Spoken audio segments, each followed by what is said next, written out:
Alright, so here we are. First episode of Sucio Talk. Oh. With my first guest, the illustrious Tyler Vorce. My God. Who is now the... What are you at Truffle Shuffle? Co-founder. The co-founder yes. of Truffle Shuffle. One of the up-and-coming companies in our world today. Mm-hmm. That was a Pacifico on a glass table. That's a bad idea. Alright, so cheers. Cheers. Okay. So Tyler, we're going to start from the beginning. Oh, shit. Little man Tyler, born in... Oh, my God. I guess, shit, I was born in New Hampshire. New Hampshire? Yeah. This whole fucking time I thought you were born in Maine. Man, I keep that on the down low. I was fucking... Alright. I hear you. That's fine. But, raised in Maine, rather. Alright. Born in fucking New Hampshire, raised in Maine. Very cool. Yep. What town we talking about? I don't know. Kennebunkport? Oh, yep, Kennebunk. Kennebunk, Maine? Not Kennebunkport, but Kennebunk, yep. Alright. Born in the 80s, late 80s, 1989, in February. That was a good year. Fucking great year. That's my vintage. I know. You know what I mean? I'm starting to taste delicious right now. I know you. It's peaks and valleys. Alright. I know this is about you. Yeah. So, man, born and raised. Very cool. So the first time I met Tyler was college. Was that 2007? That's right. And August? September, whatever the fuck it was. Yeah. It's Johnson & Wales. We didn't have to take the ACTs. No. So it wasn't really real school. Not accredited. They called it fake school. They called it Johnson and Fales University. Johnson and Hales University. Or they call it more Johnsons than Wales. I forget which one it was. Get the fuck out of here. I got a good story, though. All right. First time I met What's you. up? Can I tell that? Yeah, go ahead. All right, so the first time I ever met David, right? So we go to school, you know, we're assigned the different dorm rooms. I'm assigned my dorm room. And I started school with a childhood friend of mine, Jacobson, which Dave was a roommate with Jacobson too. We all know Jacobson. So, but I head into the dorm, and legitimately on the first night, right, is when I meet Dave. So we all get stoned as shit. So I myself separately. I had met some dude, and he was just like, "Hey, you want to smoke this blunt?" I was like, "Yeah, sure. I'll walk with you into these streets. I don't know. I'll smoke this blunt." You know? In the fucking hood of Providence, Rhode Island, and outside. But myself, I got a little high, and then read a book. Right, because I'm a fucking nerd. So I'm sitting in the dorm room reading my book. And Dave comes back high as a motherfucker. And this is back when Dave wore nothing but black Adidas, fucking big ass jeans, big ass tall tee, fucking gray shirt, and a big ass fitted hat. Right? So, legitimately, Dave is listening to Tupac. I'll never forget it. Comes back, puts on Tupac in his headphones, turns it up all the way. Just blowing my headphones. Fucking blowing the headphones out. I'm reading, right, sitting in my bed. And Dave, eyes bloodshot as shit, is staring at me and fucking mouth rapping the lyrics. Just completely fucking staring at me. And I am there reading my book, looking at my book, look over, I'm like, Jesus fucking Christ, man. What the hell? Where am I? Psycho. Of course. So I look up, I'm like, God damn it, dude, what do we got over here? And I fucking keep looking at my book, kid's still staring at me, still rapping, right? And then all of a sudden, this fool fucking takes his headphones off, gets up, starts walking over to me, and I'm like, oh, here we go, we're gonna get in a fight right now, day one. Literally walks up to me, and this kid says, yo, you like zombie movies? It's like, I don't even know what I was thinking of what that weed was. And that was the start of a beautiful relationship. Oh, for sure. Here we are. Yo, you like zombie movies. 13 years later. Fucking in right. the making. In the Fuck making, yeah. baby. So, Johnson & Wales was a trip. Yes. We partied hard and studied harder. I think that's the other way around, but, we'll just leave it at that. Learn nothing about food. So, basically, at this point, Tyler had already worked at restaurants. So you worked at restaurants in Maine. So tell me about that. Yeah, I mean, I have always wanted to be a chef since fucking... I basically follow the same path, or not the same path, obviously, but the mindset. You know that chef's table with Alain Passard when he said at 14 I decided to be a chef, and I've been on that path ever since. That's right. Me too. Right. Same shit. Very cool. We took a little bit of a, or I had to take a little bit of a diversion in the past couple of years from a restaurant chef. But when I was a young kid, decided I wanted to cook. At literally the day I turned 14, which is the legal fucking working age in Maine, started working as a dishwasher. So started in a bakery, worked in the bakery from time to time. They'd let me make sandwiches, which was exciting. Got to work with a fucking crazy old Belgian guy, right? He used to tell me stories about being an apprentice during the Second World War, getting bombed in fucking Belgium while he was making English muffins. Think about that. Anytime you're having hard service out there, Right. just think about that. The bombs going off, this guy's doing service. But yo, to this day, the finest sourdough English muffins I have ever had in my entire life. That's very cool. He made it like Polish style, you know, where like part sourdough, part yeast, part dry yeast. To this day, the best. I still have not been able to recreate that. But yeah, started working when I was 14, and then when I was 15, I was lucky enough to work for a chef named Pete Morency, who honestly molded me, learned and taught me how to be a chef, how to push, how to fucking work, what it was to lead from the front. And I was lucky enough to have that experience as a young man. And he still owns his restaurant now, right? Yeah, man. I mean, he's not on the line anymore, but I mean, him and Richard, one of my best friends. Richard? Fuck yeah, Oh, dude. crazy. They got the Bitter End in Wells, and he just sold. He sold that Mexican restaurant that he had for a minute, but Pier 77 he sold his other restaurant. Now they just got Bitter End. Him and Kate, but I mean Pete and Kate Morency. I mean they're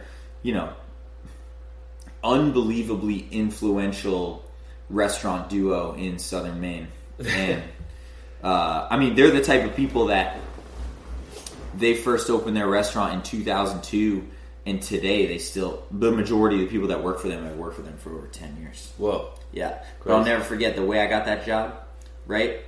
I was working at a spot called Hurricane's Restaurant, right? I was a dishwasher over there, and I fucking hated it.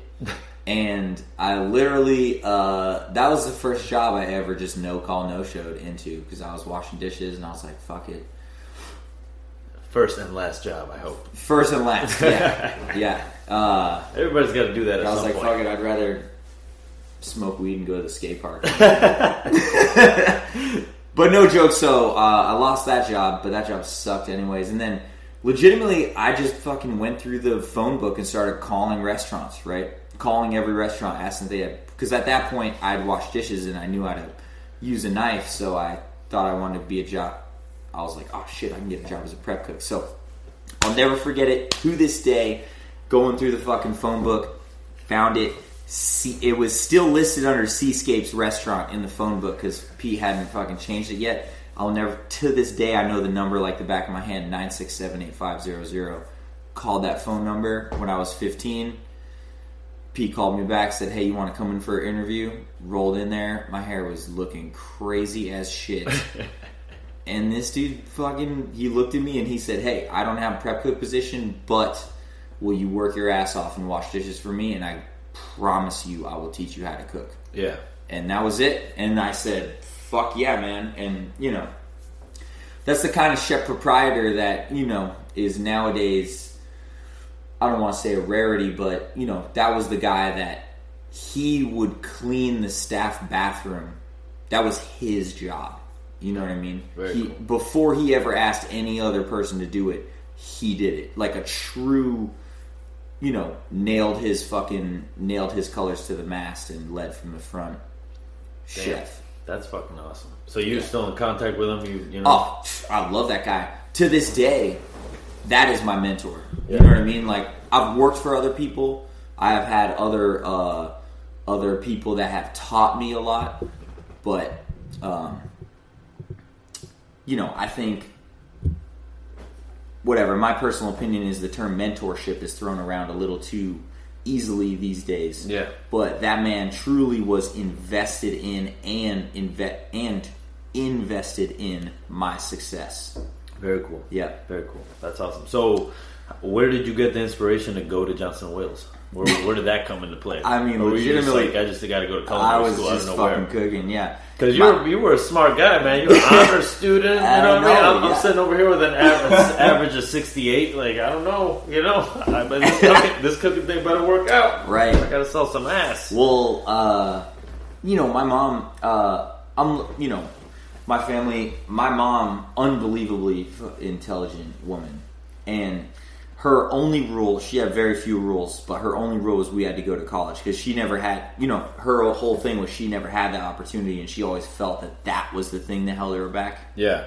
And so she told all of us we had to go to school, but I always knew I was going to be a chef ever since I was a fucking kid. Mm-hmm. And I cooked, by the time I was a senior in high school, I've been cooking professionally for 4 years, which, you don't need culinary school. I will say that. I might be ruffling some people's feathers, but you don't need it. And so, but my mom was like, listen, Tyler, like, my wish, like, the one thing my mom wanted from me was to go to college. So I went to college. Got it done. You know what I mean? Yeah. Got the scholarships, went to college. And for me, it was the culinary school that was in New England. Yeah. I went there on a fucking weekend. Me and my dad went down there to go check it out. And I don't know if you did it when you were down there, but literally they did this thing where it was like an open house and you could like apply while you were there. Yeah. Went there, applied, got fucking accepted while I went through the open house, and I was like, well, shit, this makes my life a hell of a lot easier. That's fucking awesome. So there you go. So after that, that was my trajectory. So, Denise. Oh. Let's talk about her. What? So, a really cool fact that I know about her is that she was the PR person for Liberace. That's a fact, yeah. Very cool. That's my mom, yeah. And then what was her work in that realm of things? Yeah, I mean, dude, like a publicist? I mean, she is unbelievable woman. Honestly, to this day, the obviously I'm biased because it's my mom, but she is like the smartest, one of the most driven, most impressive individuals that I've ever met, honestly. She, was never like a successful business person or whatever, but like if you met her on a person-to-person level, she comes across every single time like that, And, I mean, she worked her way up in New York City, fucking from zero, and got to be one of the managers of Liberace when he was at his fucking height. That's awesome. Yeah, and that's honestly, that's how my dad and my mom met. Oh, because my great uncle was his talent agent, was Liberace's talent agent. Yeah. Whoa. And so my great uncle Roger is on my dad's side, and Roger obviously was working with my mom, and my mom notoriously would argue with Roger all the time because she didn't like his fucking ideas. Yeah, of course. So he said, apparently he was like, "Yeah, you should meet my nephew," and that's how my dad and mom met. He's like, I got this guy that you really won't like his ideas, but he's really nice. It's like, that's awesome. And then your sister's doing big things. Oh, I see her right now. She's traveling out there. My sister is literally the most intelligent human that I've ever met. They said that about your mom. What is? No, my mom. I'm kidding. But no, she's going to Oxford. Oh, damn. Full ride. That's fucking awesome. Fucking smile. And I see her traveling. Yeah. She's doing her thing. Yep.